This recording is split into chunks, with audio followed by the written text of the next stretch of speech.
Alrighty, so we are looking at chapter 19 of your memoirs textbook today. We're going to start moving into the rest of this class. We're going to be moving into the ideas of like how we metabolize things. So, we talked about the digest, or we talked about the human movement system with like the kinetic chain and the nervous, muscular, and skeletal systems. Then we talked a little bit about how we support those systems by like being able to transport nutrients and things like that around. Well, now we're looking at digestion and metabolism for the rest of the class, to understand how we have enough energy to sort of power all of that stuff. So we're going to look at the organization of the digestive system today and what that track sort of looks like. Talk about the process of digestion and the absorption of nutrients and things like that, how we regulate that. We will probably not spend too much time talking about all of the disorders of the digestive system like there are, or about the effects of aging, just because they're not very relevant to sort of what we're studying in this class. But let's go ahead and get this pulled up here. Digestion.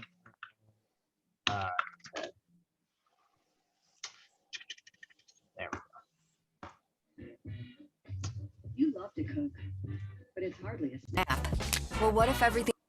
Okay, here we go.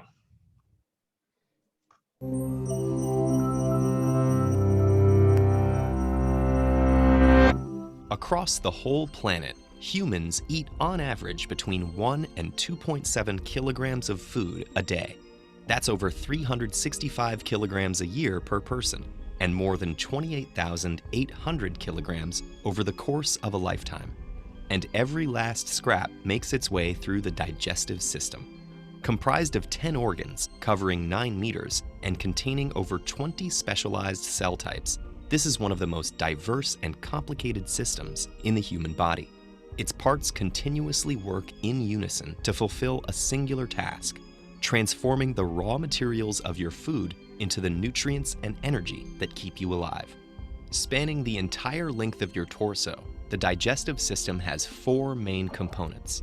First, there's the gastrointestinal tract, a twisting channel that transports your food and has an internal surface area of between 30 and 40 square meters, enough to cover half a badminton court. Second, there's the pancreas, gallbladder, and liver, a trio of organs that break down food using an array of special juices. Third, the body's enzymes, hormones, nerves, and blood all work together to break down food, modulate the digestive process, and deliver its final products. Finally, there's the mesentery, a large stretch of tissue that supports and positions all your digestive organs in the abdomen, enabling them to do their jobs. The digestive process begins before food even hits your tongue. Anticipating a tasty morsel, glands in your mouth start to pump out saliva. We produce about 1.5 liters of this liquid each day. Once inside your mouth, chewing combines with the sloshing saliva to turn food into a moist lump called the bolus. Enzymes present in the saliva break down any starch. Then your food finds itself at the rim of a 25 centimeter long tube called the esophagus, down which it must plunge to reach the stomach. Nerves in the surrounding esophageal tissue sense the bolus's presence and trigger peristalsis, a series of defined muscular contractions. That propels the food into the stomach, where it's left at the mercy of the muscular stomach walls, which pound the bolus, breaking it into chunks. Hormones secreted by cells in the lining trigger the release of acids and enzyme-rich juices from the stomach wall that start to dissolve the food and break down its proteins. These hormones also alert the pancreas, liver, and gallbladder to produce digestive juices and transfer bile, a yellowish-green liquid that digests fat, in preparation for the next stage. After 3 hours inside the stomach, the once shapely bolus is now a frothy liquid called chyme, and it's ready to move into the small intestine. The liver sends bile to the gallbladder, which secretes it into the first portion of the small intestine, called the duodenum. Here, it dissolves the fats floating in the slurry of chyme so they can be easily digested by the pancreatic and intestinal juices that have leached onto the scene. These enzyme-rich juices break the fat molecules down into fatty acids and glycerol for easier absorption into the body. The enzymes also carry out the final deconstruction of proteins into amino acids and carbohydrates into glucose.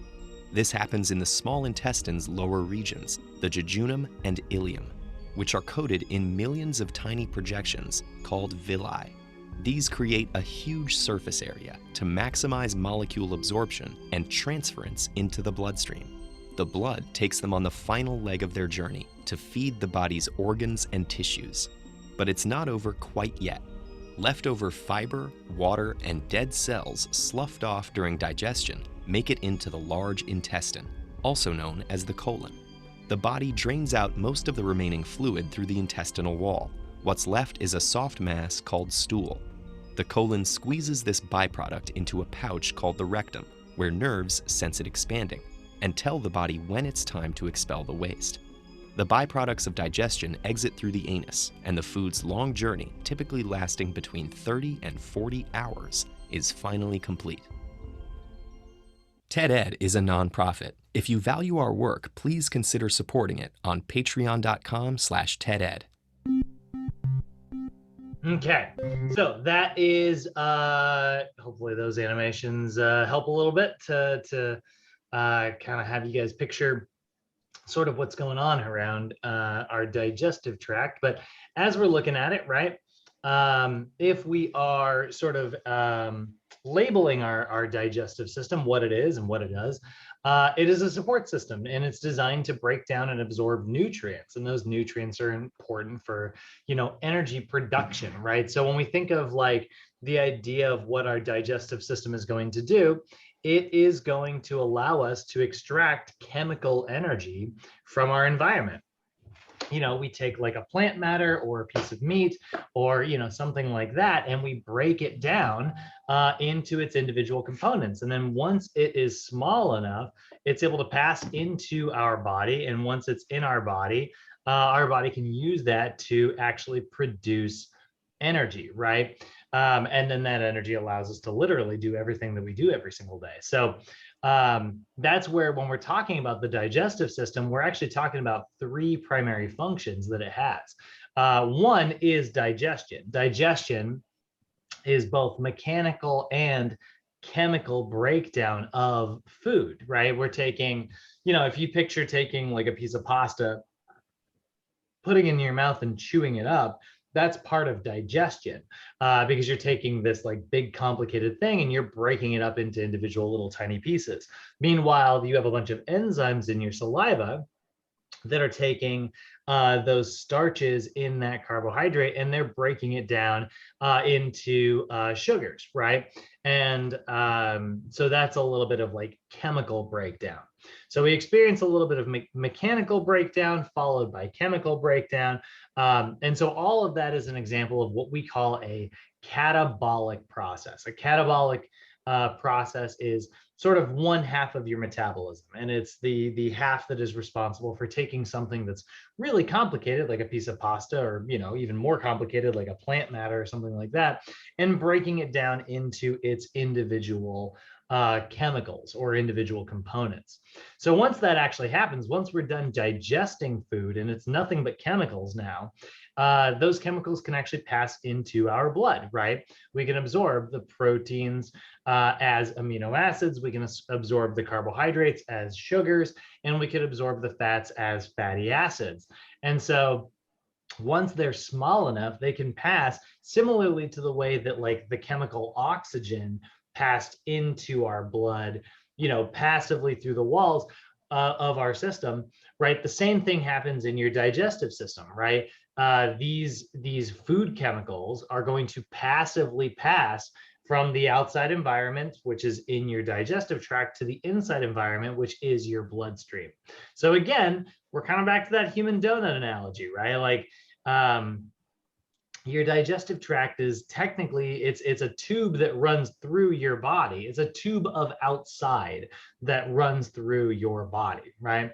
And so it is able to break things down small enough that outside stuff is able to actually passively pass through the walls to get to the inside environment. So absorption is the second process of the digestive system. And then finally, there's elimination, which is the process of getting rid of any of your waste products. So looking at this, if we're looking at the organs of your digestive tract, the tract itself is this hollow tube that runs through your body, right? From mouth to large intestine there, right? And this is where digestion and absorption and elimination, that's where all these things are taking place. And so sometimes you'll hear the digestive tract referred to as the alimentary canal. Or sometimes you'll hear it called the gastrointestinal or GI tract. All three of those names are actually pretty darn common. But the tract itself is this sort of, like hollow tube that, like I said, kind of runs through your body.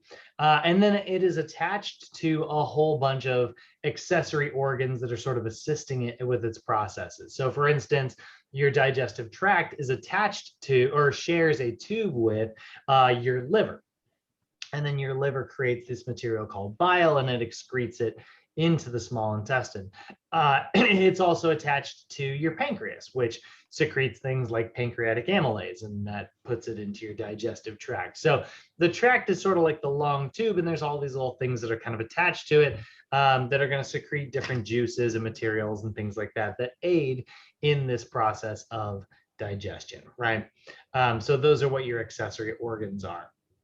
So looking at the alimentary canal, if we talk about like this actual tract, it's going to begin with your mouth and then move to your pharynx, then down into your esophagus, where it will move into your stomach, your small intestine, and then finally your large intestine, right? So that's sort of the tract that we're seeing here, right? So there's our mouth, our pharynx, the larynx, which is this big section down here in the middle.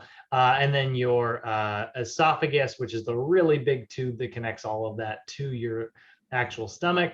It'll move into your stomach, into your small intestine, where it'll, go through this entire route here, and then work its way over to your large intestine, where it'll make sort of a victory lap around your digestive system, and then, make an exit outside of the body. So that's the entire tract that we are actually sort of seeing there, right? So your mouth is where the process of digestion really does begin. It begins with ingestion, which is, putting it into the tract. And then what's going to happen is food is going to mix with your saliva, and you are going to chew up that food, a process that we call mastication, by the way, chewing. And then that is mixing with your saliva. Now, saliva is not just water, right? Like, yeah, there's a lot of water in your spit, but there is also this enzyme. There's a lot of enzymes, but one of the most important ones is what's called salivary amylase, right? And this is an enzyme that starts to break down carbohydrates into simpler sugars. Now, it's not good enough to break it all the way down, like to be immediately absorbed by your bloodstream. Unfortunately, salivary amylase is not quite good enough at taking big complex carbs and breaking it down all the way into sugars, but it is pretty good at breaking it down into disaccharides, into double sugar molecules. Can't quite get it into single sugar molecules, but it can get it fairly well broken down. And so that's going to be a really important thing, because that makes it a lot easier to break down carbohydrates later on if they're already a little bit busted up. So your salivary glands are secreting that saliva into your mouth, which is making a big soupy mixture of salivary amylase. And then it's also moistening your food to make, the process of chewing a little bit easier. I'm sure all of us have had maybe too many crackers or something like that all at once. And then your mouth gets really dry and you're like, God, I'm out of spit, I remember in high school, we used to try to, there was a thing, and it was it's impossible to eat 6 saltine crackers within 1 minute's time. You just don't have enough spit to do that. And so we would all try to do that. And it was nasty. But so here we can see like what your mouth kind of looks like, right? And you're gonna have salivary glands underneath your tongue here, and you're gonna have some in the back right here as well. And so a lot of different places where we are sort of secreting that saliva. Then we've got your actual pharynx, which is, your throat. That's going to be attached to the tube that also runs from your nose. So those all kind of come together. And then you are going to have your actual esophagus. And your esophagus is the big long tube that connects all the way down to your stomach. So this is a muscular tube. It's made up of smooth muscle. Definitely does not have the contractile ability of your skeletal muscle or even your cardiac muscle for that matter, but it is able to still contract. Your digestive tract is made of smooth muscle, and that muscle ensures that, like, even if you were like laying on upside down and you were chewing food and swallowing it, it would still be able to travel even against gravity to wherever it's going. And that's why you're able to, enjoy breakfast in bed. Even if you are laying down, your esophagus will make these little wave-like contractions that we call peristalsis, right? So peristalsis is this process of basically squeezing like this, kind of like little tiny squeezes that are going to kind of move food from point A to point B. I always think of it as like, I always visualize like, when you're at the end of a tube of toothpaste, and you do that little thing where you kind of squeeze it and pinch it, and you're like pushing all the toothpaste to the end. That's kind of what peristalsis sort of works like. So eventually, and no actual digestion takes place there. It's really just acting as sort of the connection point from mouth to stomach there. And by the way, your esophagus does run through your diaphragm, that muscle that we talked about yesterday that's responsible for us being able to breathe and stuff. Your esophagus actually runs through that. There's a little hole in it and it travels straight through. So, there is definitely something to the fact that, like, if you're really, really full, sometimes you find it a little hard to breathe. We should not be getting that full, but yeah, that is because you are, sort of limiting that space there. So then we get into the stomach, and the stomach is going to do a lot of the heavy lifting when it comes to the process of digestion, right? So your stomach is this sort of J-shaped pouch.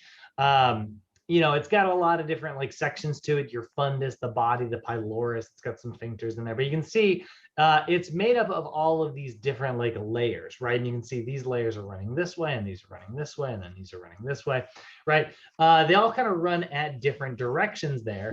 And because there are so many different layers, that keeps your stomach from being able to digest itself, because it's going to create this mucus material that is a very, very, very base material. And it needs to do that because your stomach is absolutely filled with a very acidic material called hydrochloric acid.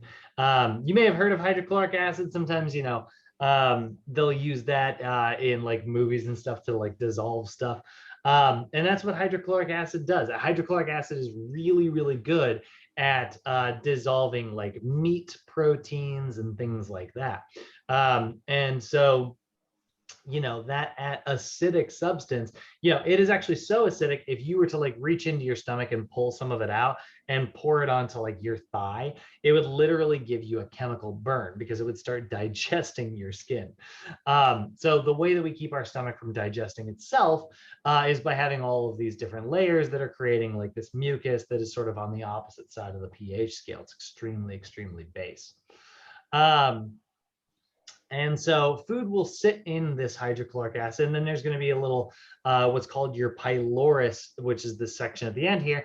It has stretch receptors on it that are connected to this little sphincter right here, your pyloric sphincter, and that is going to keep food in your stomach. The sphincter is going to stay closed down until those stretch receptors are sensing that's like, oh, this is a really wet, soupy material. It's really been broken down now. This isn't like chunks of food anymore. And so that stretch receptor will then open up, and that will allow food to pass into your small intestine.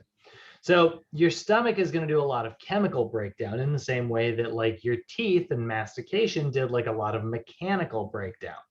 Um, uh, and then there are like a lot of walls within there in your small intestine, which are called your rugae. And your rugae are like these muscular walls that are sort of able to just like contract and kind of move food around to make sure that it's getting exposed on all sides to all of that acid. So it stores food for a little while while your gastric juices are breaking those materials down. Hydrochloric acid is really good at breaking down proteins. What a protein is, it's this big complex chain of all of these materials called amino acids, which is like a very similar to a carbohydrate with a little bit of extra nitrogen attached to it. And so when you have like all these amino acids assembled together, you have this complicated protein. Well, we need to be able to break that complicated protein down into those individual amino acids. Once it's an individual amino acid, our body can build it back up into something that is us shaped, So if you took like a chicken breast, which is, made up of all kinds of amino acids, and you broke it down into its individual components, and then you reassembled those amino acids, it might become like a new piece of your DNA, or maybe it'll become like a bit of glute muscle, or maybe it'll become, that salivary amylase enzyme that we talked about earlier, which is a protein. But your body will reassemble it in the shape that it needs. But we have to be able to break it down before that can actually happen, and hydrochloric acid is extremely good at that. There's also other materials in there, by the way. There's pepsin. Pepsin is also going to assist in breaking down those proteins. But eventually your stomach is going to deliver all of that material to your small intestine. And your small intestine is where most of the heavy lifting takes place when it comes to the absorption of materials, right? And so your small intestine is a long, hollow tube, primarily responsible for absorbing nutrients, allowing nutrients to pass from your outside environment to your inside environment, right? We're able to get it into our actual bloodstream so that it can get around to the various tissues of the body. So within your small intestine, you are going to see all of these kind of folds. You'll notice that your small intestine kind of folds like this over and over and over again. That is what is referred to as a lumen, which are these big folds within your small intestine. And then within your lumen, you are going to see, whoops, God dang it, all of these other folds, these little like, actually, here's a really good picture here, right? You can see on this little lumen right here, all these little tiny like folds, right? These little projections, they're like these little hair-like projections, right? Those hair-like projections are called your villi. These are microscopic folds that are absolutely filled with blood vessels. Like here is like an individual villi right here. And you can see there are capillaries that are filled on the inside. This is actually where nutrients are passing from this side of the wall across here into your actual bloodstream. And that's what's introducing those nutrients, which are then going to get sucked into the body and, travel wherever it is that they need to go. So your villi are these microscopic folds that have these blood vessels. And then they are also covered in their own little hair-like projections called microvilli. Microvilli is like a form of cilia, which is like little hairs that surround our cells. And that's designed to like move nutrients around to make sure that like, if you've got like a carbohydrate or a piece of, a vitamin A or something like that, and you need to be able to actually get it in, maybe the slot for vitamin A is up here. And so that microvilli are these little hairs, and it'll sort of wiggle around and move that vitamin A until, it gets sucked in. But the actual absorption is taking place on these villi. And so you've got lumen, which are covered in projections called villi, and then those villi are filled with blood vessels. And that is how we are actually getting material into our small intestine, right? And what's great about that is that increases the surface area massively, in the same way that like your alveoli increase the surface area of your lungs tissues by having all of those like little branches, which then ended up in all those little popcorn shaped sacs at the end. That increased the surface area, allowing for a greater amount of exposure to oxygen and stuff. The same thing is true of your villi. Your villi increase the surface area of your digestive tract, making it easier for lots of things to be absorbed. Oh, excuse me. Now, your small intestine is going to be attached to your liver. It's going to share a tube with your liver there. Your liver is an accessory organ that is responsible for creating this material called bile. And bile is really good at breaking down fats. So we talked about breaking down carbohydrates with our saliva earlier. We talked about breaking down proteins in our stomach acid. Well, we're going to break down fats very effectively thanks to your liver creating this material called bile. Bile is an emulsifier. Okay. Now it's not part of the small, your liver is not part of your small intestine. It's sort of just sitting next to it. Let's see if I can find a good picture of this here. There it is. So you can see here's your liver, and then it's going to have this like tube that connects it to this little pear-shaped organ called your gallbladder.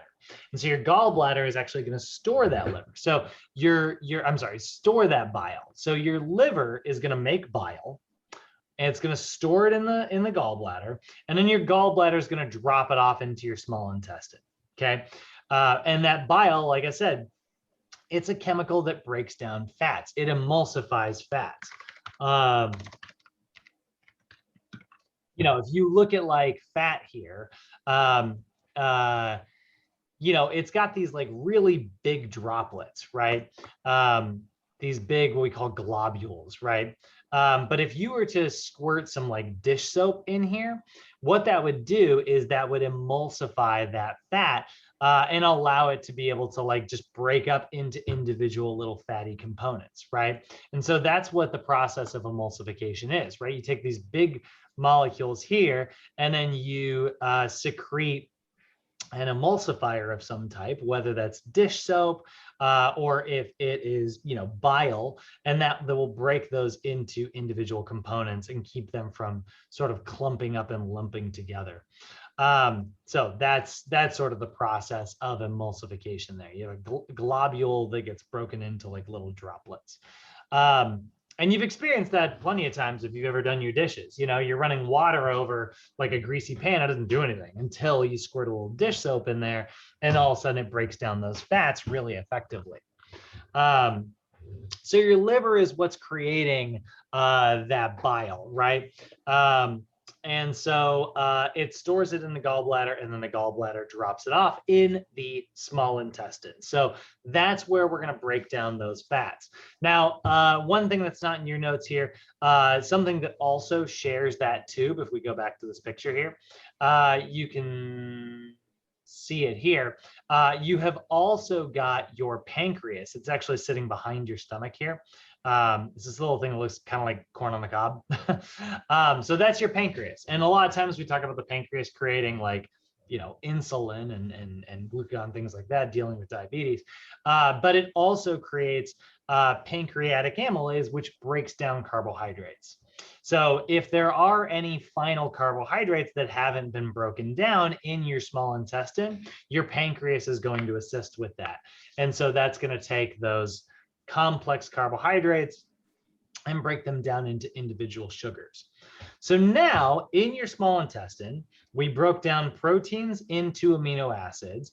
That happened in your stomach, and then it's in your small intestine now. We took fat and we dropped it into the small intestine, where we hit it with a little bit of bile, and that broke it up into individual fatty acids.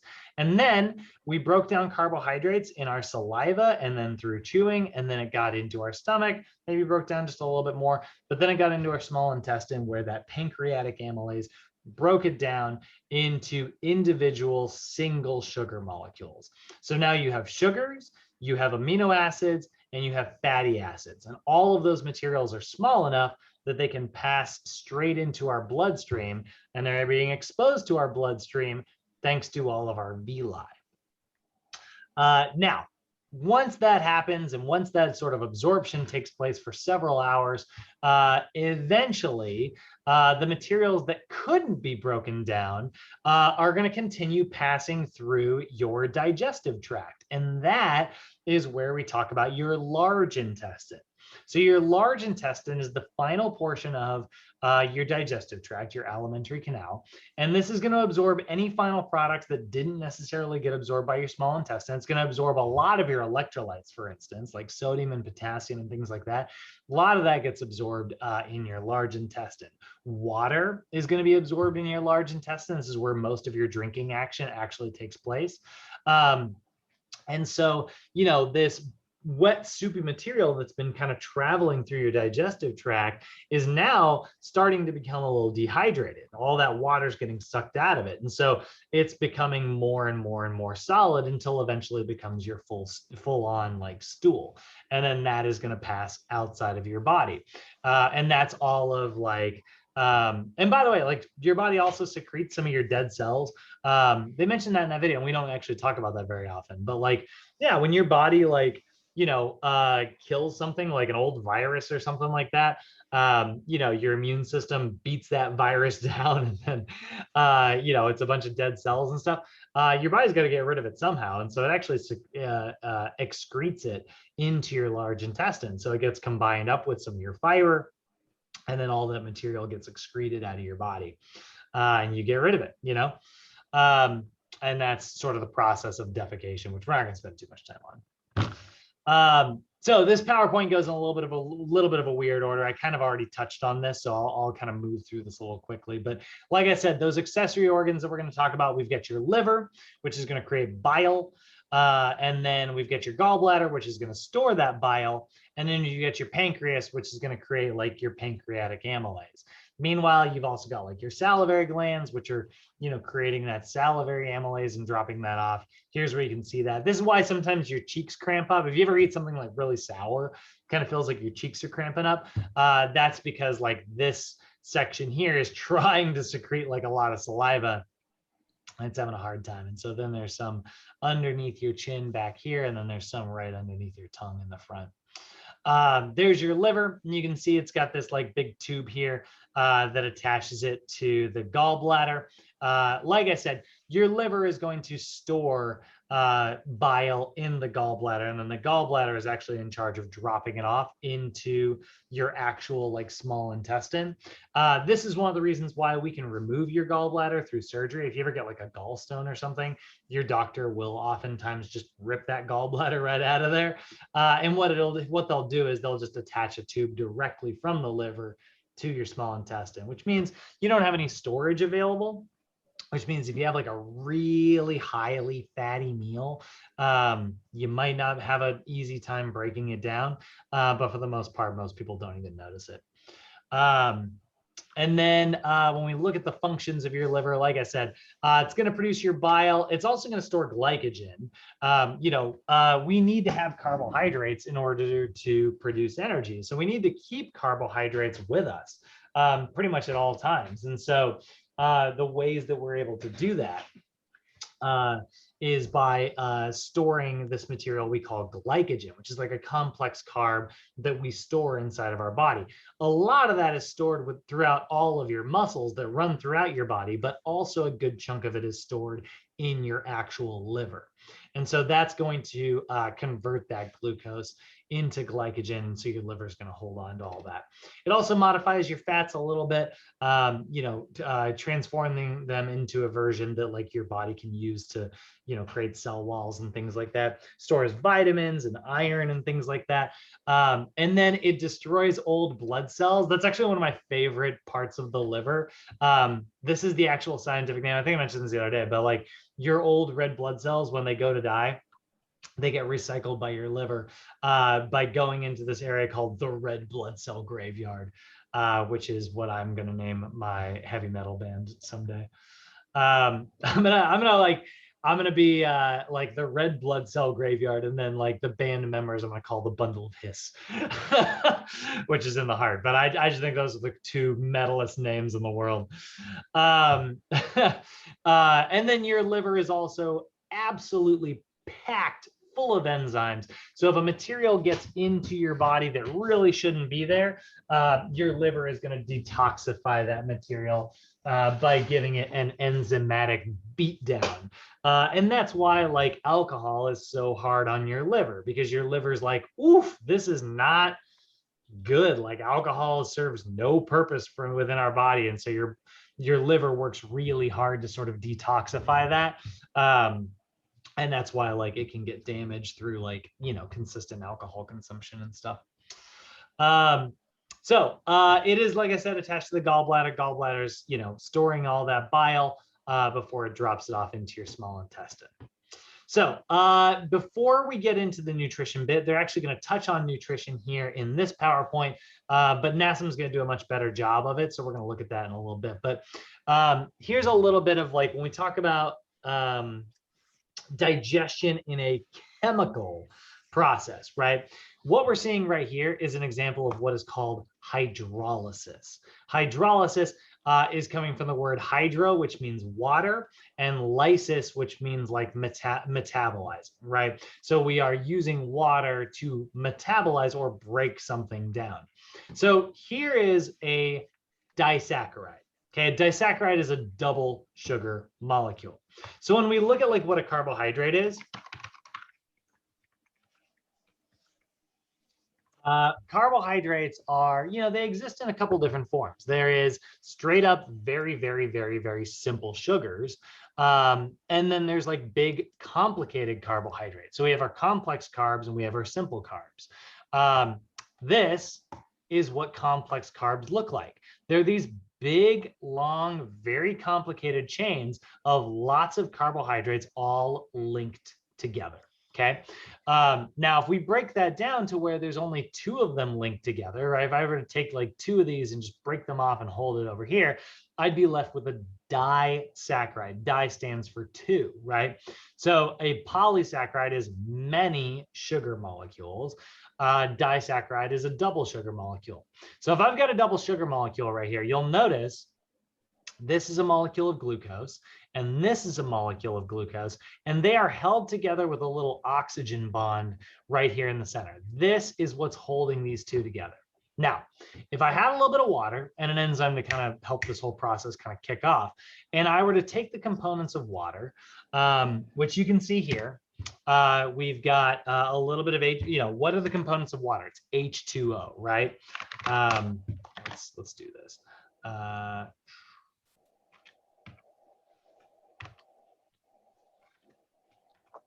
If I take the components of water and I actually, you know, which is a little bit of H, it's H2O. That's H2, so that's two H's, and O, right? HHO. If I take one of those hydrogens and I shove it right here, and I take another hydrogen and I shove it over here, and then I take another oxygen and I shove it right here. Well, what that does is that means that this is a happy little molecule that can be all by itself now, and it doesn't feel like it needs to be attached to this other happy little molecule that's able to be over here, you know? And so now we've taken this disaccharide, and by shoving a little bit of water into it, we broke it apart. And we have two individual sugar molecules. This is now small enough to pass into our bloodstream. And that's why we took a disaccharide, which is a two sugar molecule, and we turned it into two monosaccharides, which are single sugar molecules, right? And so now we have two single sugar molecules. And that's able to get into my actual blood. Now, you're not always able to do this. Not everybody is able to do this, right? You know, a lot of times this takes like an enzyme in order for this to actually happen. Enzymes are little proteins that basically kick off our chemical reactions. Not everybody has all the same enzymes, you know. Me, I'm fortunate enough to create an enzyme called lactase, right? And lactase is able to break down lactose. Okay, that's the enzyme that is able to take lactose, and lactose is a disaccharide. And so in my digestive tract, if I drink a little bit of milk and it has a little bit of lactose in it, that sugar molecule is going to get broken down, no problem. But if you had somebody who is like lactose intolerant, their body does not make that enzyme. They're missing it. So what ends up happening instead is that double sugar molecule never gets broken down. So therefore it never gets absorbed by your digestive tract. And so then it just passes from your small intestine, where it was supposed to get broken down, into your large intestine. And then your large intestine, which has all this like bacteria in it, is like, oh my gosh, this is a freaking smorgasbord. Bacteria love sugar. And so it starts eating it, which creates like a lot of gas. And that's what causes like a lot of that bloating feeling, those aches and pains that you'll sometimes hear people describe when they're talking about lactose intolerance. And that sucks, you know, it's very, very painful and uncomfortable and stuff. And that's why you can actually buy Lactaid, which is going to have that lactase enzyme in it. And so that's literally, you know, this pill that you can take, which will, you know, give you that lactase enzyme. You can even see it right there. It says lactase enzyme supplement. Or you could drink Lactaid milk, which is milk that I actually don't know how Lactaid the milk works, because it's the same brand as the pill. So like, is it lactose free milk? Because that's really hard to do. I guess so. Yeah, it's lactose free. Okay. I couldn't tell if it was like lactose free or if they were just putting the enzyme in there. But then again, I guess that makes sense, because if they were just to put the enzyme in there, it would break down and it'd probably like separate. If I had thought more about that, I would have figured it out. That's one of those things where like I've thought about it for years and then literally just kind of wrote it off. And then this is the first time I've ever taken like a couple seconds to actually consider how, yeah, it would just be lactose-free food. Anyway, let's take a look at, you know, how those sugars are breaking down. Now, remember, you know, we've got these big complex carbs. Like I said, your saliva is going to break it down into the double sugar molecules. Then in the small intestine, that's where we really do finally break it down into the single sugar molecules, right? So we secrete that hydrochloric acid, we secrete those enzymes, you know, all that stuff. That's taking place in your stomach. The hydrochloric acid, the enzymes there, that's breaking down proteins, right? And a little bit of fats, although it's not great at it.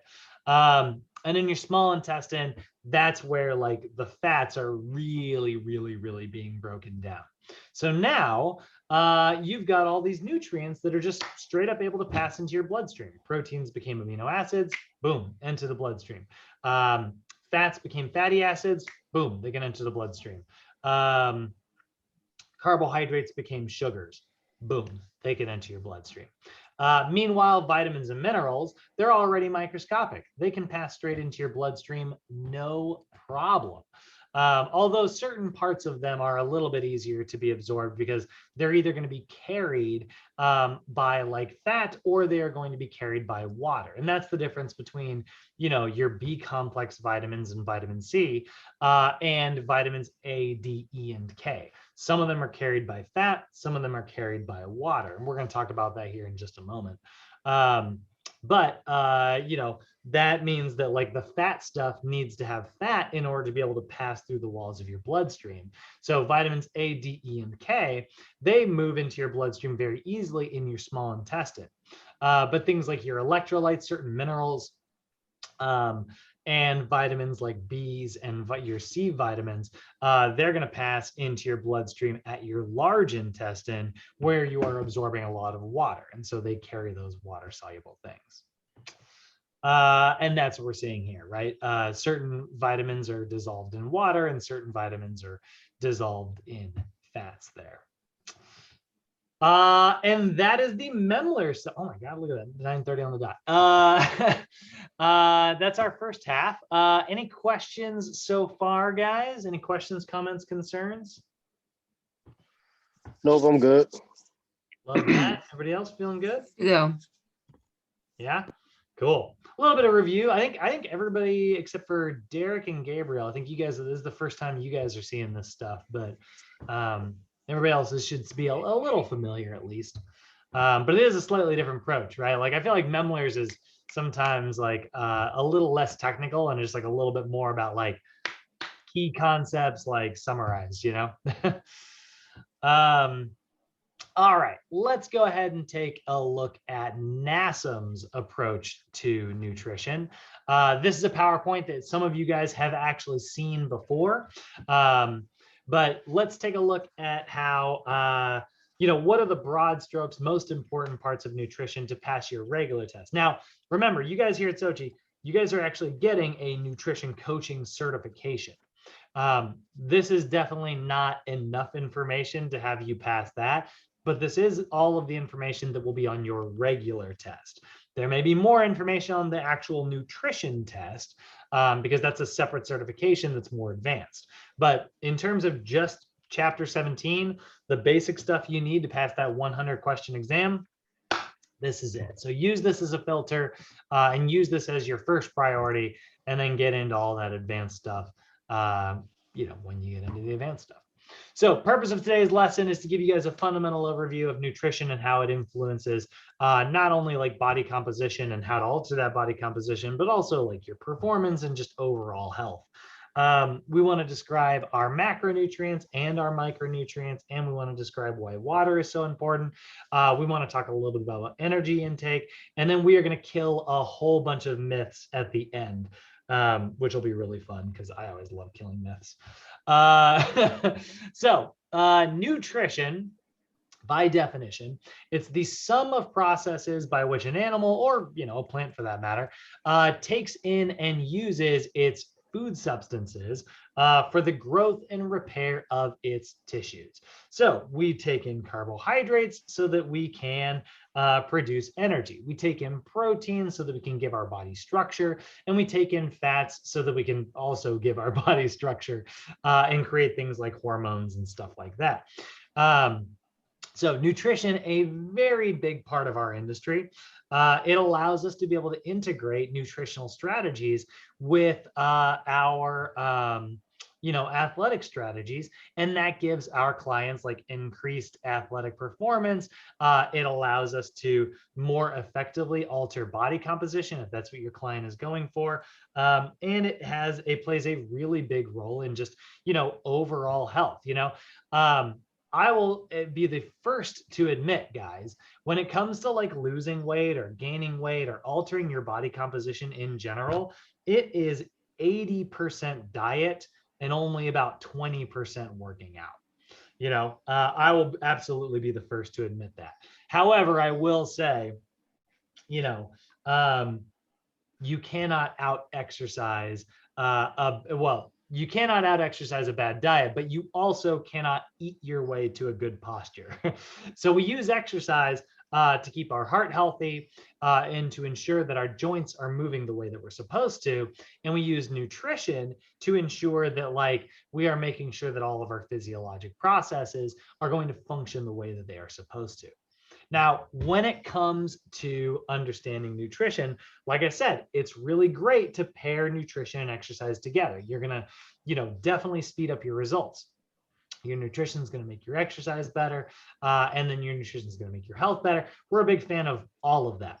But it should be noted that we are not allowed to practice nutrition in a way that addresses medical concerns, right? That is not something we are allowed to do. We are not medically trained in the field of nutrition. So in the United States, food is actually considered medicine, which means that if you tell someone what to eat, you are prescribing medicine, which is medical, which is something we are not trained to do. So you are not allowed to tell your clients what to eat specifically. Now, that being said, obviously you can give them suggestions. You just have to make sure that it is their choice to do things. So if you are a big vegetarian and you want to encourage your client to partake in a vegetarian diet, you can talk all day about the benefits of vegetarianism. You can talk all day about like how they can go about it, why you think they would be a really good fit. But what you cannot do is say, I want you to try to get 8 cups of broccoli, per week. You cannot tell them that you want them to eat, 4 ounces of like black beans at lunch so that they get enough protein, right? You are not allowed to tell them what to eat specifically. Now, if you give them an example meal plan, if I look up example meal plan here and let's say I printed this out for my clients and I was like, hey, here's something that you can kind of stick to, right? I can do that. I am absolutely allowed to print out example meal plans, but I need to make sure that I'm framing them as this is an example, right? It is not what I am telling them to eat, right? There's a difference there. It's like I said, like it is leading a horse to water, not making it drink, right? You can lead a horse all day. That is totally allowed. You are not allowed to tell it what to drink, okay? That's the distinction. The people who are allowed to do that are doctors and registered dietitians. RDs, or registered dietitians, they are medically trained nutrition professionals who actually specialize in saying, hey, I want you to eat a cup of broccoli at lunch. I want you to get 4 ounces of lean chicken breast at lunch to go with that. I want you to put a tablespoon of olive oil on the whole thing. That is something that like an RD can do. Now, our version of that would be saying something like, well, like trying to make your plate look something like this.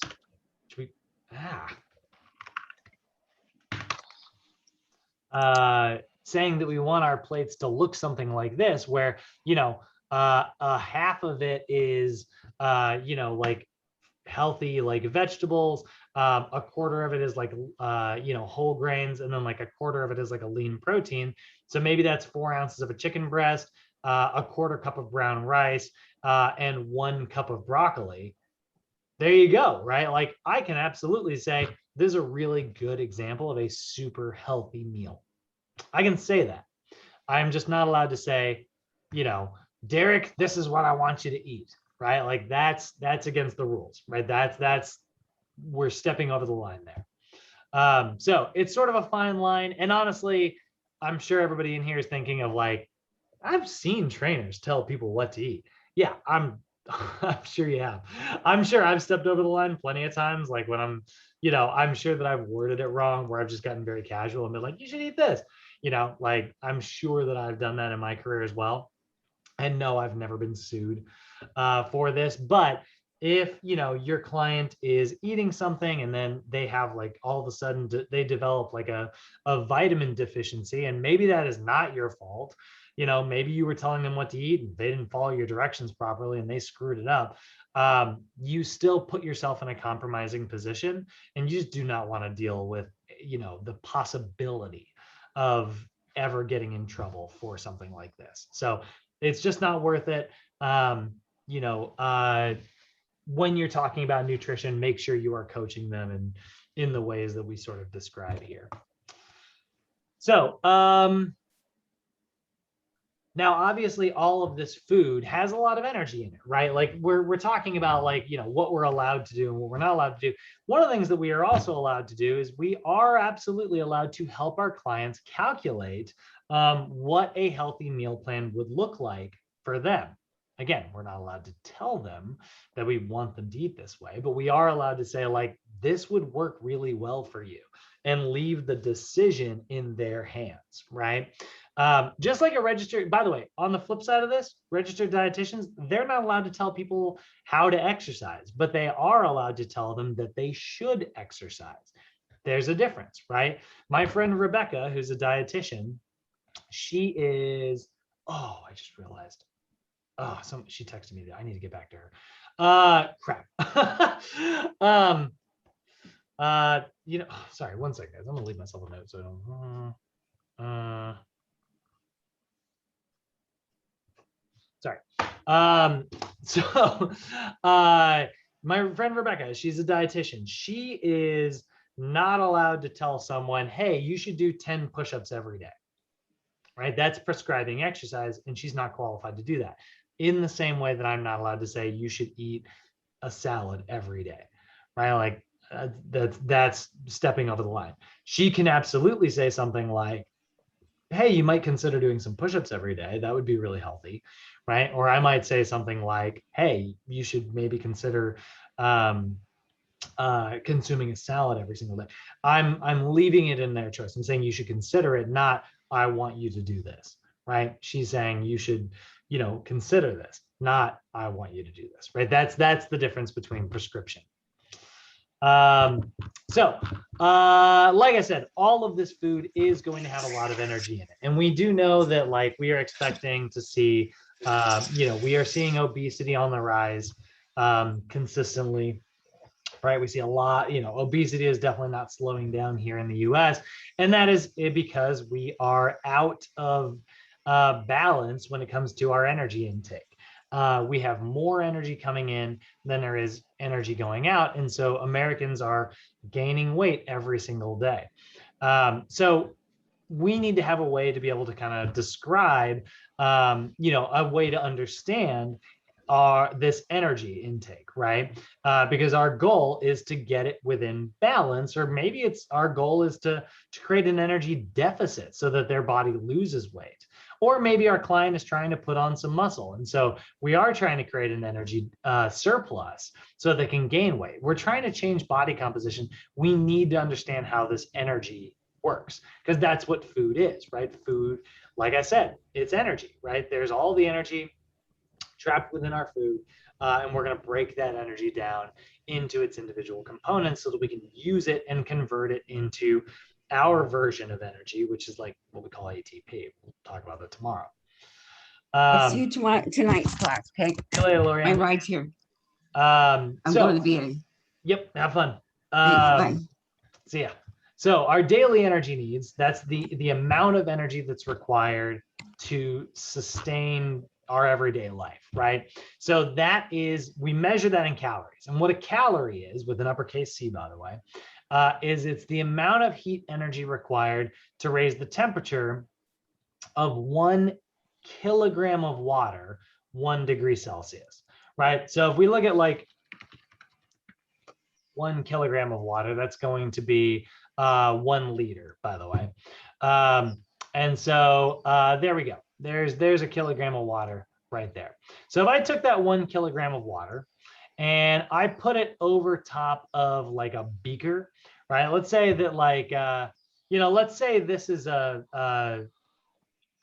see here. Where'd that go? Let's say this isn't just a scale anymore. Now, let's say this is like a stove, right? This is like a burner, right? If I were to, actually, no, I can't say that. Sorry. Let's say that, we take this bottle of water and we just put it over like an open flame, right? And then we took food. Let's say it's this piece of hamburger right here. And we took it and we put it underneath that 1 liter of water. And we lit that burger on fire. And we burned up all the energy that's in that burger until eventually it's nothing but char, and the flame dies out because there's no more energy left within that burger anymore. I would then have a thermometer in that liter of water, and let's say the temperature of that water, all the energy that was in that burger has been transferred to the water now, and the water is increasing its heat in response to that energy. Let's say that gets all the way up to 500 degrees, right? Well, that means that there are 500 degrees Celsius. That would mean that there are 500 calories in that burger. And that's how we measure the amount of energy that's in our food, right? So it's the amount of heat energy required to raise the temperature of 1 kilogram of water, that bottle, by 1 degree Celsius. So if something goes up by 20 degrees, there's 20 calories in it. If it goes up by 50 degrees, there's 50 calories in it, right? Now, obviously, you guys don't necessarily need to like actually, none of us are actually going to do that. We're not going to test, how many calories are in foods. We're just going to look at a nutrition label and break that down. But remember, that was heat energy. That was how we measured how much energy was in that food. Well, we also have ways to measure how much energy we expend through physical activity and exercise, right? So if I were to consume 2,500 calories worth of food and I were to burn 2,500 calories worth of energy, well, then the amount of energy going out is equal to the amount of energy coming in. But let's say I only burn 2,000 calories worth of energy and I continue consuming that 2,500 calories worth of food. Well, now we can see there's a gap in there, right? There's a 500 calorie gap. So now what's going to happen is my body is going to go, all right, well, I broke this 500 calories down and I let that 500 calories enter the body. What do I do with it, right? And so what it'll do is it will store it in the various tissues of the body, right? It's going to store it in either a fat cell or it's going to convert it to glycogen, or maybe it'll convert it into some new muscle mass, but either way, that 500 calories worth of energy has to go somewhere, right? And that is where we are gaining weight, right? Our clients are bringing in more energy than they are burning. And that's resulting in like this energy entering their body and it can't go anywhere. So it gets converted into a form that it can store for later. And that's what our body fat actually is, right? It's stored energy. So if we want to lose weight, what we need to do is we need to burn maybe that 2,500 calories and only consume 2,000. Well, now there's a gap, but there's a deficit gap. And what's going to happen is your body's going to go, I need to keep the body running. I need 500 calories. Where am I going to get it from? And it will tap into your fat storage to get that energy, or it'll tap into your glycogen first, but then eventually it'll tap into your fat storage. And it's going to get those calories from your fat. And it's going to burn that up. And if you do that consistently, your body is going to eventually eat through all those fat stores. You're going to exhale the byproducts. You're going to excrete some of the byproducts and get rid of a good chunk of it. And eventually your body is going to reduce in size. So that's what we are doing. We're measuring energy when we're talking about calories here. And so one of the ways that we measure that is your total daily energy expenditure. That's an estimation of how many calories you are burning typically on an average day, right? So this is how many calories you burn every single day. It's your total daily energy expenditure, total daily calorie burn, right? So if there's more energy coming in than there is going out, like I said, that's going to result in weight gain. If there's less energy coming in than there is energy going out, that's going to result in weight loss. Again, we're just talking about this balance here, right? So the components that make up your total daily energy expenditure, a good chunk of it is your metabolism, right? You talk about people who have a fast metabolism or people who have a slow metabolism, whatever, but your metabolism is your general metabolic rate. It's the rate at which your cells burn up and release, specific amounts of energy, right? That's probably anywhere from 1,300 to 1,800 calories for everybody on this call. The smaller your body, the less the less cells you have. So the slower your the lower the number of your metabolism is going to be. The larger your body is, the higher your metabolism is going to be, right? Or like the younger, like me, I'm in my 30s, that's a little bit slower than somebody who's going to be in their 20s, Yeah. Yeah. I was going to say, as you get older, supposedly it's supposed to slow down, right? Yep, absolutely. Let's take a look here, right? So I'm going to pull up a little BMR calculator, right? And this will be kind of fun. We take a look here. Let's say somebody's 25 years old, 5'10", 160 pounds, right? That's their sort of default. If I hit calculate here, they burn about 1,717 calories per day. baseline just by existing. Like that's their basal metabolic rate, which is this first number that we're talking about here, right? Sometimes this is referred to as resting metabolic rate. That's the amount of energy expended at rest. And it's about 70% of all the calories you burn every single day. Most of the energy you burn is just you existing, right? So take a look right here again. Let's say this person is 35 years old. So 10 years have gone by. They are still 5'10". They still weigh 160 pounds, but now they're only burning 1,667 calories a day. So they lost, what is that? They lost just about 50 calories worth of energy. Let's say they're 45. Well, now they've lost, yeah, exactly 100. So that's kind of funny. For somebody of this exact size, it's about 50 calories every decade is how much less they're going to burn. So it's not a huge difference. But the thing is, remember, like everything you burn on top of this by being like physically active is like a multiplied version of this number. So the other ways that we burn energy, some of it is the thermic effect of food. It actually does take a substantial amount of energy to process all the food that we bring in. So even though the food has calories in it, it takes calories in order for us to process that food. That's about 10% of your energy burned per day. And then there's also the thermic effect of activity. There's all the like if I stayed here and I sat in this chair for 24 hours, I'm not going to burn very much energy. But if I'm up and I'm moving around and like living a life, if I was like helping my friend move or something, playing ultimate or, lifting weights, whatever, that physical activity means that I'm going to burn more energy. And that's about 20% of your energy per day. So most of it is passive. Most of it's your resting metabolism, but a good chunk of it is how active you are. And that's why we'll use like a multiplier, which you can see over here, to figure out how many calories somebody actually burns each day. So if I had a 25-year-old client who's 5'10", 160 pounds, and let's say they're exercising every day, they're experiencing daily exercise. They don't need to eat 1,717 calories a day to stay the same. They need to eat 2,661 calories to stay the same, because that's taking into account the thermic effect of food and their thermic effect from physical activity. So, this is how much they burned by existing, but then living their life, they're going to burn about this. But again, let's say they're 45. We saw that number go down by 100 calories.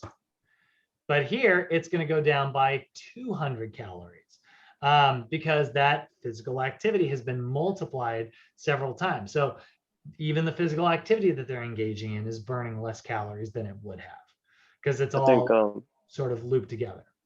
Make sense? Yeah, I was just going to say that as you're seeing that you're getting older, you have to actually continue to exercise even more, because you're not as burning as much in a resting period state as you once was when you was younger. Yeah, absolutely. If you're trying to create, like an energy deficit, at least. If you're trying to maintain, you could always just consume a little bit less as well. But yeah, absolutely. It's all math. It all comes out to the numbers, right? It's the amount of energy in versus the amount of energy out. If the energy in is greater than out, you're going to gain weight. If the energy out is greater than energy in, you're going to lose weight. So this is where like a combination of diet and exercise really do come together. And I will say diet is definitely the more powerful tool when it comes to weight loss. Just because we've seen, people will cut calories like crazy, but then their body will find a way to kind of slow down, how much energy they're burning. Or, someone will, if they're a hard gainer, right, consume more calories and think that they should be gaining a certain amount of weight, but then their body is actually finding ways to kind of burn that energy off. And that's that thermic effect of physical activity that we're talking about. It's not always just exercise. Sometimes there's also a different concept. We call it NEAT, non-exercise activity thermogenesis. And NEAT is like, we all know that person who's kind of bounces up and down all day, or maybe they're just bouncing their leg a lot. Those are people who tend to be pretty physically active. When you overfeed somebody like that, they just bounce even more. They tend to get even more hyperactive. And so they burn off and they create that balance, because that's what your body does, right? Your body is trying to maintain balance. It does not want to gain weight. Your body does not want to lose weight. It wants to stay the same. But sometimes we make that hard. We make that hard with our choices sometimes, my freaking roommate got somebody gifted him all this caramel corn yesterday, and now and that's like my freaking favorite thing in the world. So, like, we don't make it easy on ourselves when it comes to this energy balance sometimes. How are you feeling on that, guys? Any questions or comments on the energy balance stuff? I'm good. Cool. All right. So let's take a look at these nutrients. We talked about how to break them down earlier. Well, let's talk about what they actually are and what we use them for, right? So our macronutrients, so you're going to have 6 essential nutrients, right? You're going to have your proteins, fats, and carbs. You're going to have your vitamins and minerals, and then you're going to have water. Those are your 6, okay? So proteins, fats, and carbs are our macronutrients. Macro means very big. So these are the nutrients that we need very large amounts of every single day, okay? So macronutrients, starting with protein, because that's everybody's favorite. Protein is a macronutrient that's responsible for, repairing the various tissues of your body, right? So proteins are big, complex chains of amino acids. And amino acids are little molecules consisting of, if I look one up here, they're big, complicated molecules consisting of hydrogen, oxygen, carbon, and a little bit of nitrogen. And then you'll see this little R right here. That's actually going to be more nitrogen, but it's nitrogen that's in a very interesting shape depending on which amino acid it is. And that's what makes amino acids really unique. There are 20 of them that exist in nature, right? So your body can assemble amino acids in 20 variations. And this is another example of the small looking like the big and the big looking like the small. Depending on what order those amino acids are in, that's going to determine which protein you have. So if you look at this picture right here, right, this is sort of what a protein looks like. And this is all of those 20 amino acids linked end to end to end in whatever order they happen to be in, right? So here we see like this order, it goes cysteine, I don't remember what the set is, leucine, phenylalanine, right? So these are 4 amino acids here in this order. But if you were to flip them around, right, take cysteine and put it over here, take phenylalanine and put it over here, you would have a totally different protein. So maybe this is a molecule of skin, but then you rearrange all these proteins and now you have a molecule of muscle, or you reassemble them and you have like an enzyme or a piece of DNA, right? So that's what amino acids are. They are a little bit of hydrogen, nitrogen, carbon, and oxygen, consisting of a side chain that makes them very unique. And they have all these 20 different shapes, which you're seeing here. This is what all those side chains kind of look like. So that's what a protein is. A protein is a complex chain of all those amino acids tied together, right? And so there are 20 of them. There's 20 amino acids present out there in the universe. And depending, every protein in your body, every protein in the universe is those 20 things in a different order. And everybody in here, like, we all have slightly different proteins, and that's what gives, one person like blue eyes and another person green eyes and another person brown eyes. Sometimes you'll see albinos, they have red eyes, right? Like, and so like all those like different colors are, ever so slightly different shapes when it comes to those proteins. So those are the 20 different proteins that we're going to see. Now, we are going to classify proteins, or I'm sorry, we're going to classify amino acids as either essential or non-essential. And it doesn't mean that like the non-essential ones are unimportant. Every protein has to have all 20 ingredients. If it doesn't have all 20 amino acids, your body can't assemble, it doesn't form together and it's not a full protein, at least in your body. Plants can do it. Plants can get away with this. But our body, you know, animal proteins, we have to have all 20. And so what makes something either essential or non-essential is it's whether or not your body can assemble it and create that amino acid by itself or not. So non-essential amino acids, your body can actually synthesize those. Let's say you eat a protein and it is missing one non-essential amino acid. Okay, so it's got 19 out of the 20. It's missing a non-essential one. Well, what your body can do is it can take some of the components from those other ones, break them apart, and make that 20th amino acid. And now it's got all 20, and it can assemble a new protein, and boom, you've got a new muscle cell, right? But if it was missing one of the essential amino acids, and I think there's 8 of those, if it's missing any of those essential amino acids, your body will not be able to synthesize those materials. It will not be able to make that amino acid. And therefore, like, you will not have all 20, which means your body cannot make that new protein. It can't make that muscle cell. So essential amino acids must be obtained through your diet. It is essential that you eat them. That's what essential means. It's essential that you have those in your diet.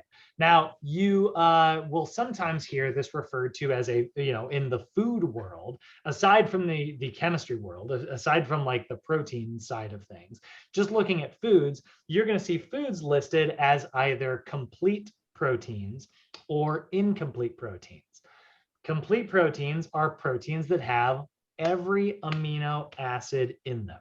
So if you're worried about making sure that you have all the amino acids, if you eat a complete protein, you don't have to worry about that. You get all 20 ingredients guaranteed. If you eat an incomplete protein, incomplete proteins are proteins that are missing one or more of those essential amino acids. So one of those 20 ingredients that I mentioned is missing from an incomplete protein.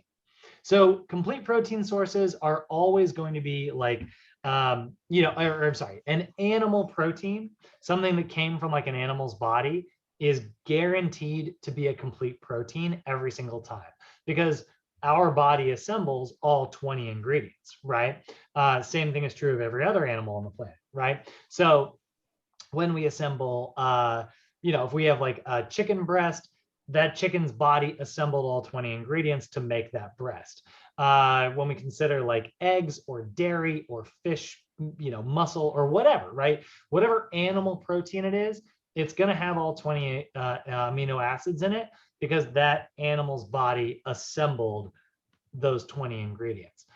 Plants, they can get away with missing one or more of those amino acids. So like, you know, vegetables are going to have some protein in them, but they're missing some of those amino acids, which means you need to have a very complex intake of all of those amino acids in order to, you know, you need to have a complex diet with lots of different foods in it to ensure that like you're filling in the gaps, right? You don't have to eat animal proteins to get all your amino acids. If you want to be vegan, go for it. You know, there's plenty of ways to get plenty of protein in, but in order to ensure that you're getting a complete amino acid profile, you need to make sure that you're filling in brown rice's gaps with legumes gaps, right? So like if you consume like brown rice, it's got protein in it, but it's missing some of those amino acids. If you consume beans, it's got protein in it, but it's missing some of those amino acids. However, eating them together is what's known as a complementary protein, and brown rice is missing what beans have, and beans are missing what brown rice has. So when you eat them together, it creates a complete protein. So there's no problem with being like vegetarian or vegan or whatever. You're going to get plenty of amino acids in as long as your diet is rich in all different types of foods, rather than just eating the same type of thing every single day.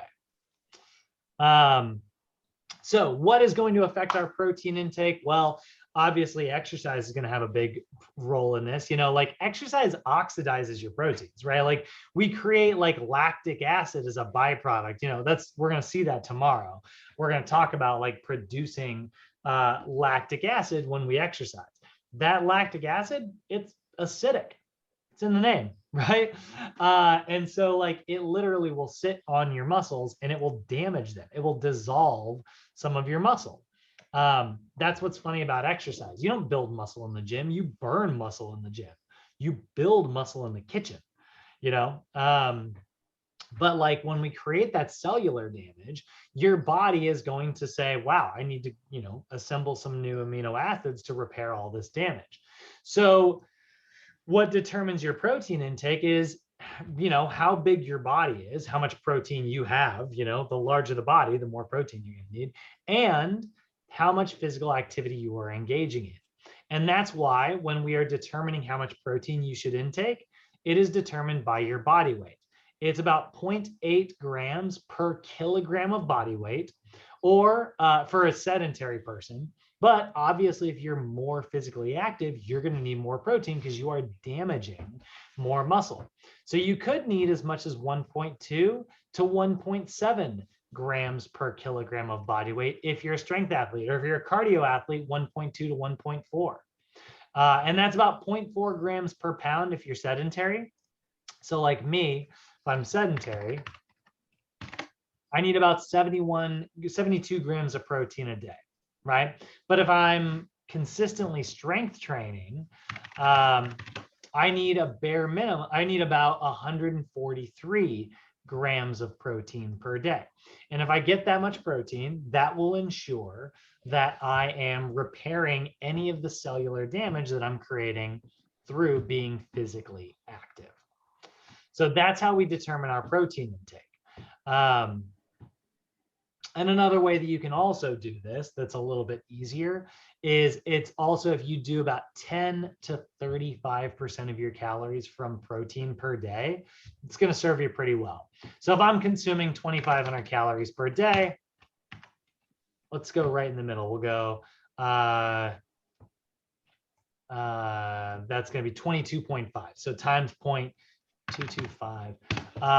That'd be 562 calories from protein. There are 4 calories in every gram of protein. So if I divide that by 4, 140 grams. So that'd be about perfect. So about 22.5% of my calories coming from protein is going to land, right in there. So that's a good number for me, because that's about how many calories I'm consuming right now. Does that make sense, guys? Does that make sense in terms of protein intake? And there's calculators out there. Oh, sorry. What's that, Gabriel? No, I say yeah, on the math side of things. Yeah, it makes sense. Cool. And there's calculators out there to do that for you. Go back to that, go back to that calculator I pulled up earlier. Here's somebody who needs to eat 2,500 calories a day. And then if we break that down, where do they have the macros? Not the zigzag. Well, anyway, it's 2,500 calories, 2,549 times 0.225, right, divided by 4, 143 grams of protein a day. And then we've got maybe 45% carbohydrates times 0.45. That'd be 1,047 calories from carbs divided by 4, 286 grams of that per day. So, there's a lot of different ways you can calculate this out. But now here's the thing. What about a super high protein diet?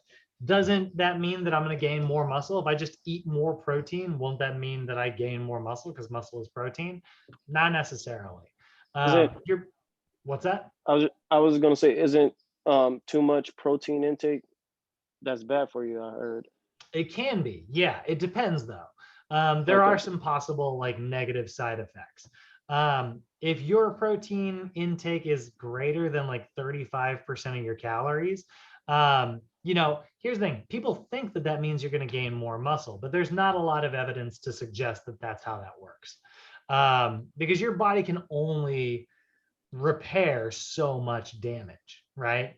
So when you consume more protein, and that ensures that like you're repairing as much as you can repair, but it doesn't mean that your body can repair extra beyond that.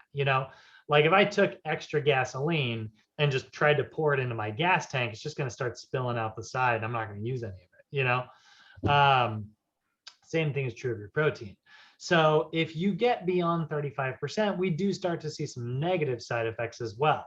It means that chances are your body is going to go, well, I can't use this protein. So you know what your body does? Your body will actually convert that protein into carbohydrates instead, because carbohydrates are something that your body can use very easily. So what it does is it basically rips the nitrogen out of that molecule and converts it into a carbohydrate. But this is the thing, you're left with that nitrogen. Where does it go?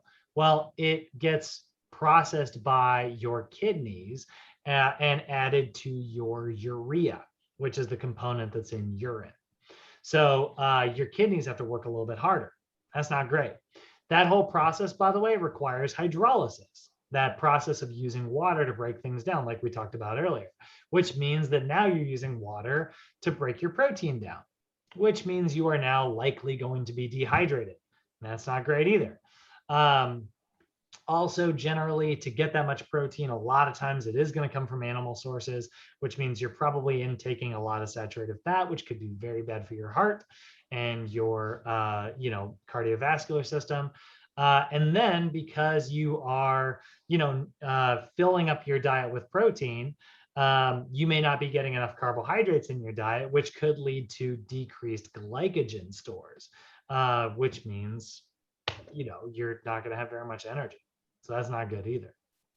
So not a big fan of ultra super high protein diets. I like protein. I think it's important to get enough of it, but going super high on the protein, it just doesn't do much for you.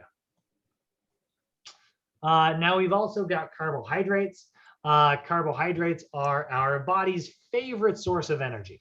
Our body prefers to use carbohydrates to produce ATP. ATP is the energy in our body, right? We're going to talk all about that tomorrow. But carbohydrates are your body's favorite way to produce that ATP molecule. And they are big in the same way that proteins were complex chains of amino acids. Carbs are complex chains of sugars. Monosaccharides all linked together. If there's two of them linked together, that's a disaccharide, still a carbohydrate. If there's a lot of them linked together, that's a polysaccharide, still a carbohydrate.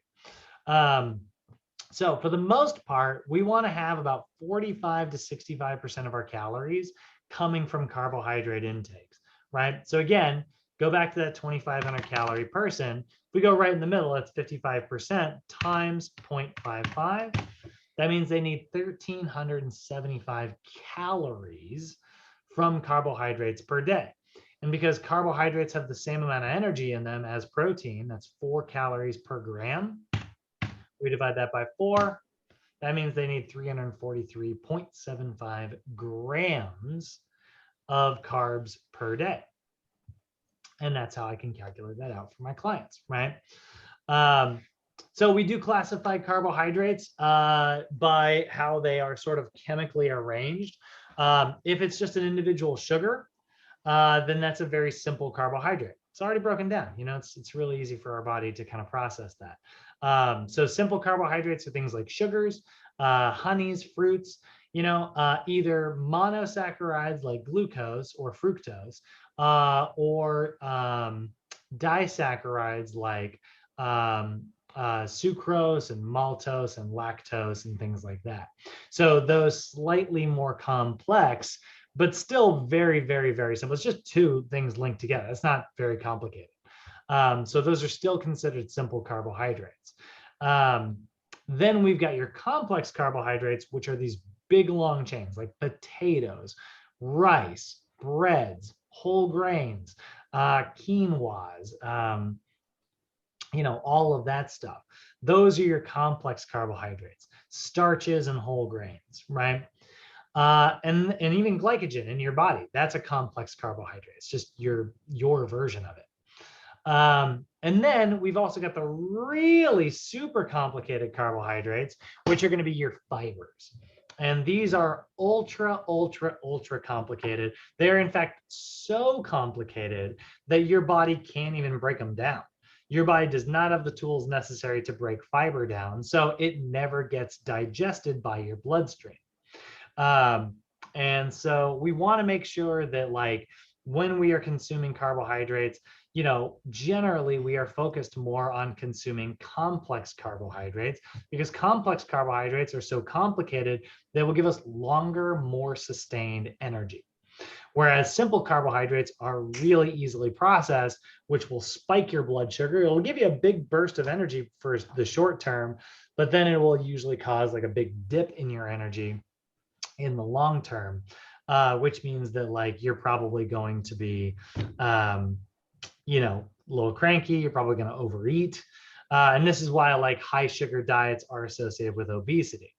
If you had a high sugar diet and you still consume the right amount of carbohydrates per day and you still consume the right amount of energy per day, you'd probably be fine. But it's just very difficult to actually do that because when you consume lots of sugar, you get a lot of hunger cravings because your body burns through that sugar much, much faster. And then once it has like low blood sugar levels, your body gets annoyed, creates headaches, creates hunger hormones, all kinds of negative stuff. And so generally high sugar diets are associated with overeating, and overeating is associated with an increased caloric intake, which is associated with obesity. So we definitely prefer complex carbs when it comes to our carbohydrate choices. Also, complex carbs are going to be much higher in fiber because they are going to have those super hyper complicated carbs. Ideally, you want to get about 25 to 35 grams of fiber in your diet per day. That ensures that, like, let's say you eat something that your body didn't break down and it's in your digestive tract and you need to get it out of the body. Well, fiber is going to grab that stuff and carry it with it out of the body. So when you hear about somebody like cleansing themselves, ensuring that you're getting enough fiber in your diet is a really good way to do that, to ensure that nothing stays in your digestive tract to make you sick or anything. Now, when it comes to performance, like I said, carbohydrates are your body's favorite source of energy. So depending on the type of like energy or type of workouts that you're doing, you're going to have different carbohydrate needs. Anaerobic, short duration, super highly intense activity really is dependent on glycogen. So if you're lifting heavy weights, carbohydrates are your best source of energy for doing that. And the same thing is true of like aerobic or endurance activities, right? If you are engaging in low intensity, long duration exercise, you need to make sure that you're getting at least some carbohydrates in your diet. So it doesn't matter whether or not you are engaging in lots of physical activity or very little. If you are being physically active, you want to make sure that like you are fueling yourself with carbs. If you don't have enough carbs in your diet and you try to go do like a really intense workout, you won't have enough energy to get through that workout. And so you'll end up working pretty gently.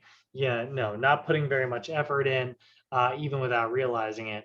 And then what's going to end up happening is, you didn't burn very many calories, or maybe you didn't build very much muscle. You didn't challenge your body. So generally our recommendations are to consume a high carbohydrate meal 2 to 3 hours before any physical activity. Liquid meal replacements are an option for this. If you do want to do something that's like simple sugars that is going to be absorbed much quicker by your bloodstream, Gatorade is a good example of that. I'm not a big fan of Gatorade because it's mostly just like, freaking sugar. but get a complex carbohydrate meal before your physical activity. It's going to be really, really helpful. There's also carb loading. Carb loading is a fairly advanced technique that is used more for like endurance athletes who are running like very like long distance competitions. Carb loading is where, you know, you see this little schedule here. 6 days before your event, you're consuming some carbohydrates. And then 4 to 5 days, kind of the same thing. But then 2 to 3 days out, you increase your carbohydrate intake like crazy. And what that does is that, you know, sort of primes your body. You can see this is a much lower number here. That tells your body like, hey, we're a little low on carbs. Next time we get carbohydrates, you should probably store them because we don't get enough. So then like your body's like, oh yeah. And then like all of a sudden you eat like a big amount of carbs and your body goes into storage mode like crazy.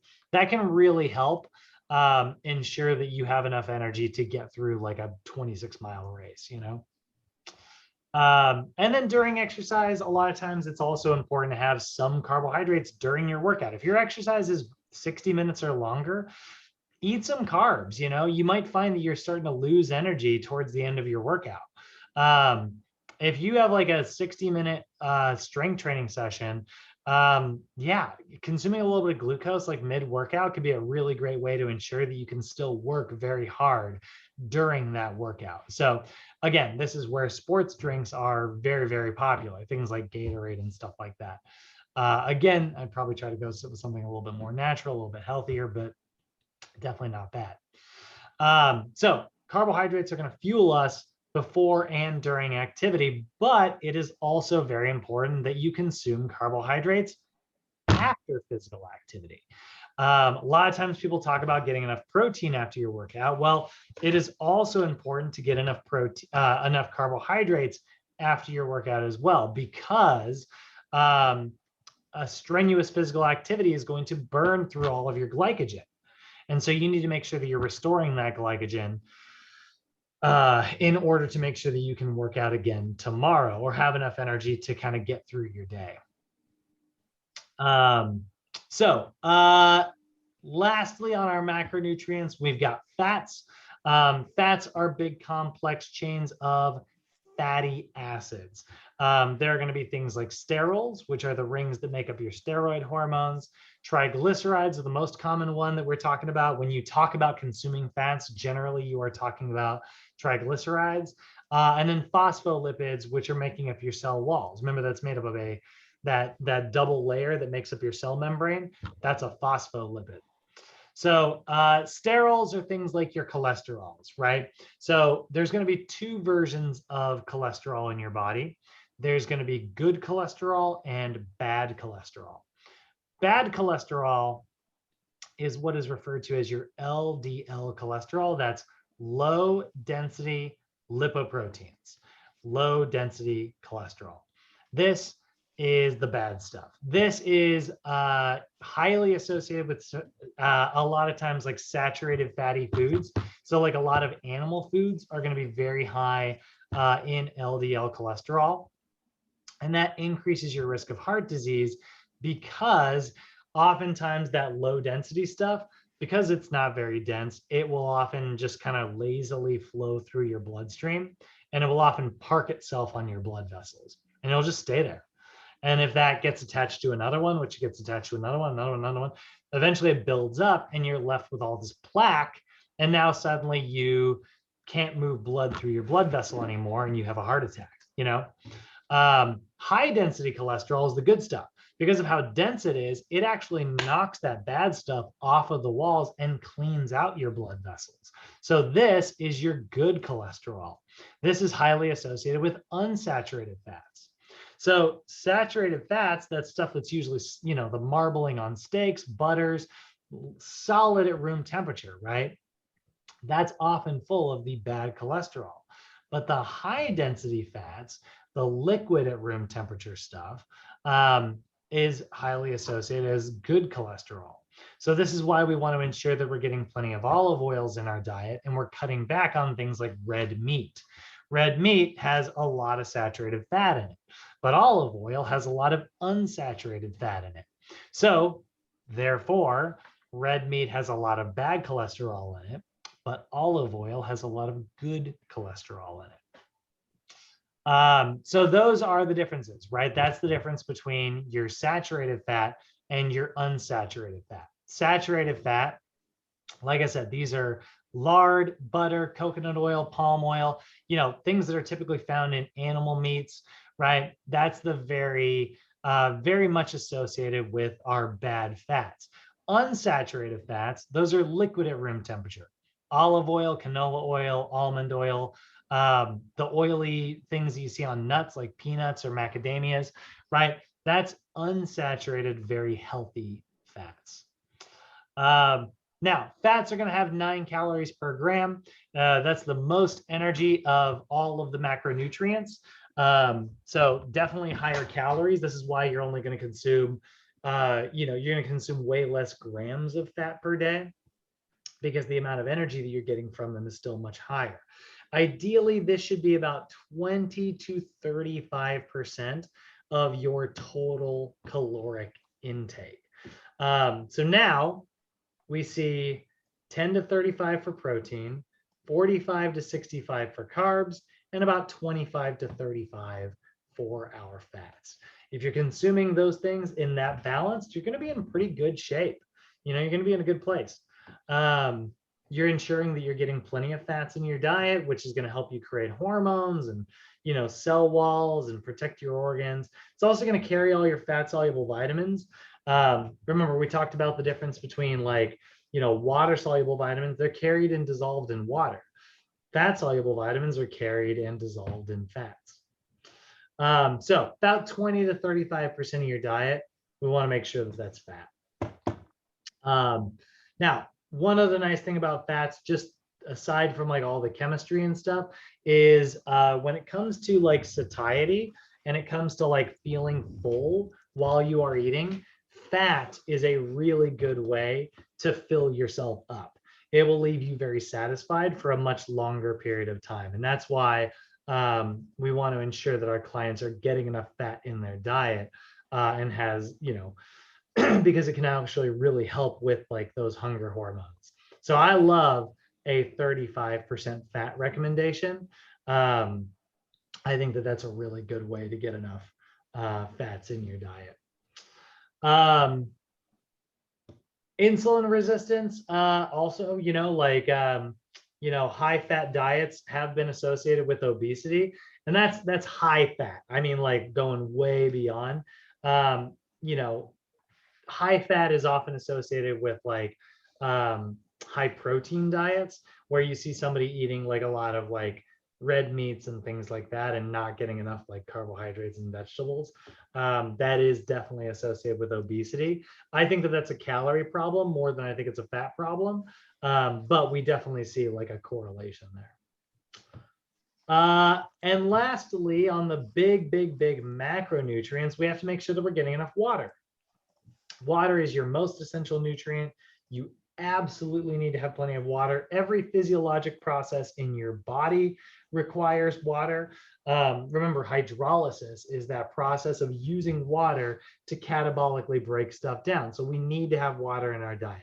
Ideally, guys, that should be about 3.7 liters a day for men, or about 2.7 liters a day for women.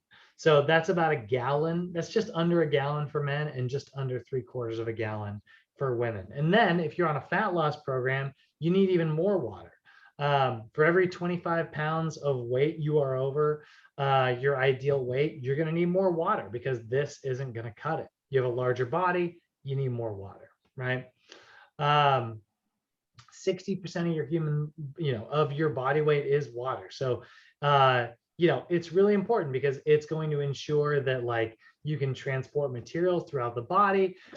It ensures that you can balance out your pH, regulate your body temperature, decrease your appetite. All positive benefits. When we're dehydrated, we have less blood, which means it's going to be harder for our cardiovascular system to work. That's going to decrease our performance. It's going to increase our sweat rate. We're going to have nothing but negative effects from being dehydrated. So generally before exercise, try to consume plenty of water, anywhere from 14 to 22 ounces.